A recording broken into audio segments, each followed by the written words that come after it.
নতুন কিছু করা অসম্ভব শুভ, এত ঝুঁকি নিস না। কথাগুলো রামরামা গ্রামের চায়ের দোকানে রোজ শোনা যেত। কিন্তু শুভর চোখ দুটো মাটির দিকে তাকিয়েও যেন বহু দূরের স্বপ্ন দেখত। শুভর বাড়ি ছিল সেই রামরামা গ্রামে, পশ্চিমবঙ্গের এক প্রত্যন্ত কোণে। প্রকৃতি এখানে উদার হলেও চিরাচরিত চাষবাসের পদ্ধতির অভাবে গ্রামের কৃষকরা জীবনভর শুধু ফসলের অনিশ্চয়তার সঙ্গে যুঝতেন। শুভ ঠিক করলেন এই ছবিটা তিনি বদলাবেন। তার পুঁজি বলতে ছিল শুধু ভিটে মাটি আর একরাশ সাহস। তিনি আধুনিক চাষবাসের ওপর পড়াশোনা শুরু করলেন। উন্নত বীজ, বিজ্ঞানসম্মত সার ও নতুন সেচ পদ্ধতির কথা শুনলেন। কিন্তু রামরামা গ্রামের মানুষ তাকে হেসে উড়িয়ে দিল।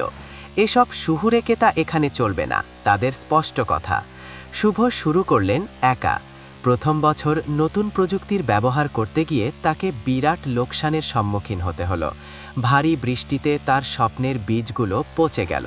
বাবা মা হতাশ হলেন, পাড়ার লোকে সুযোগ পেল পিতরূপ করার। শুভর মনে হলো হয়তো তিনি ভুল পথে এসেছেন। সেই রাতে পুরনো বই ঘাঁটতে ঘাঁটতে তিনি পড়লেন এক সফল বিজ্ঞানীর কথা, যিনি শতবার ব্যর্থ হওয়ার পরেও হাল ছাড়েননি।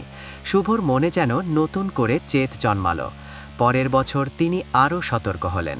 লোকসানের কারণগুলো বিশ্লেষণ করে তিনি মাটির প্রকৃতির সাথে মানানসই পদ্ধতি বের করলেন। রাত জেগে সেচের জলের মাত্রা মাপতেন, দিনের বেলা আগাছা পরিষ্করণ করতেন। তার শ্রম যেন মাটির প্রতি তার ভালোবাসার এক নীরব কবিতা।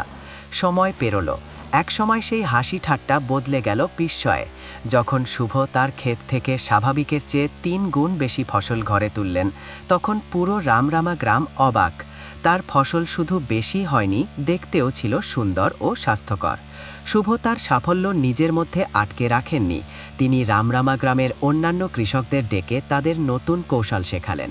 জলের সমস্যা মেটাতে একটা ছোট বাঁধ তৈরি করার উদ্যোগ নিলেন। আজ শুভ শুধু একজন সফল কৃষক নন, তিনি তার গ্রামের আলো দেখানেওয়ালা মানুষ। উপসংহার: শুভ প্রমাণ করলেন স্বপ্ন যদি খাঁটি হয় তবে ব্যর্থতা শুধু সাময়িক বিরতি মাত্র। রামরামা গ্রামের মাটির ভাড়ারের সাফল্যের বীজ রোপণ করতে দরকার শুভর মতো চেদ আর হার না মানা মানসিকতা।